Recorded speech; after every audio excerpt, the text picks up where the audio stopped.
के बाद आप सभी का एक बार फिर से स्वागत है। खबर लखनऊ से है, जहां पीएनसी और एरीज कंपनी के अफसरों की शर्मनाक करतूत सामने आई है। हाइड्रा मशीन से दबने और पैर कटने से मैनेजर की मौत हो गई। लोगों को हादसा लगे इसलिए सड़क किनारे मैनेजर का शव फेंक दिया गया। लखनऊ कानपुर एक्सप्रेसवे का निर्माण कंपनी करवा रही थी। कंपनी ने घटना छिपाई और परिवार से कहा कि देर शाम काम पर लौटे ही नहीं। मोबाइल, पैसे और कागजात भी कंपनी ने लगाए ठिकाने। दोनों कंपनियों के मालिकों समेत 5 पर हत्या का मुकदमा दर्ज किया गया। देश राज सनाप राम स्वरूप, निवासी हजियापुर, थाना हरचंदपुर, जनपद रायबरेली, उम्र लगभग 49 वर्ष, जो Aries agro company Banthra Lucknow में काम करते थे।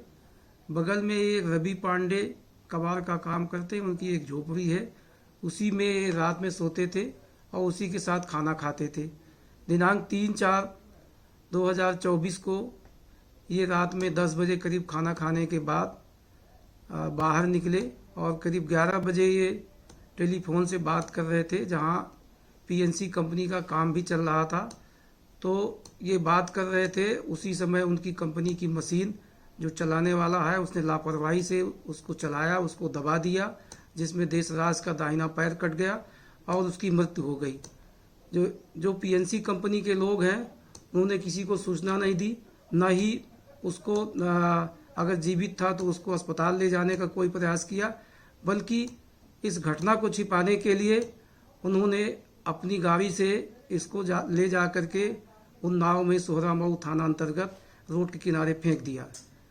दिनांक 4/4/2024 को सोहरामऊ पुलिस को सूचना मिली। उन्होंने अज्ञात डेड बॉडी का पंचायतनामा भर करके पोस्टमार्टम के लिए भेज दिया। 3 दिन प्रतीक्षा करने के बाद दिनांक 7/7 को उसका पोस्टमार्टम हुआ तथा चूंकि शव की पहचान नहीं हो पाई थी, इसलिए पुलिस द्वारा ही उसका क्रिमिनेशन करा दिया गया। इधर परिजनों से जब संपर्क नहीं हुआ तो परिजनों ने इसका पता किया और 8/4 को इन्होंने बंथरा थाने में गुमशुदगी दर्ज कराई। गुमशुदा की तलाश पुलिस कर रही थी।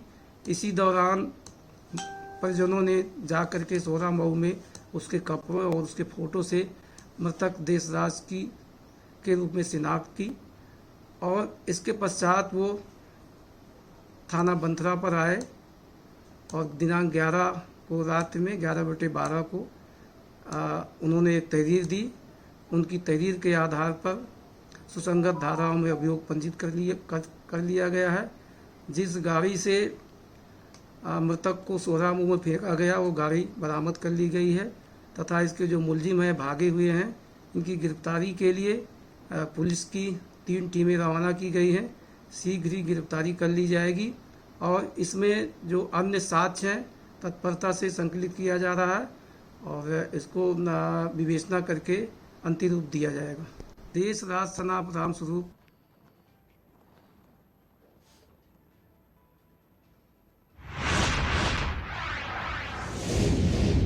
खबर आगरा से, जहां डकैती के दौरान हुई हत्या में वांछित मुख्य आरोपी मुठभेड़ के दौरान गिरफ्तार हुआ। आरोपी के पैर में गोली लगी और पुलिस के रोकने पर पुलिस पर आरोपी ने फायरिंग भी की। जवाबी फायरिंग में आरोपी घायल हो गया। इलाज के लिए उसे अस्पताल में भर्ती कराया गया है। केमिकल व्यापारी के यहाँ आरोपी नौकरी करता था। आरोपी के कब्जे से एक तमंचा, कारतूस, डीवीआर और लूटी गई नकदी में से 3300 रुपए बरामद किए गए। आज दिनांक 12 अप्रैल 2024 को थाना हरी पर्वत में सूचना मिली कि थाना हरी पर्वत में कारित हुई लूट और मर्डर, डकैती और मर्डर का नामजद अभियुक्त लोकेश, जिसके ऊपर 25,000 का रिवॉर्ड भी है, वो मूवमेंट कर रहा है। सूचना पर पुलिस ने अभियुक्त को पकड़ने की कोशिश की तो अभियुक्त ने पुलिस टीम पर फायर खोल दिया और जवाबी कार्रवाई में घायल हुआ है। अभियुक्त को आवश्यक प्राथमिक उपचार के लिए एसएन मेडिकल कॉलेज भेजा गया है। अभियुक्त के पास से एक घटना में लूटा गया डीवीआर, एक इलीगल वेपन, कुछ राउंड्स और कुछ कैश और एक चेन बरामद हुई। थाना हरी पर्वत पर आवश्यक विधिक कार्रवाई करते हुए अभियुक्त को माननीय न्यायालय के समक्ष प्रस्तुत किया जाएगा। आज दिनांक 12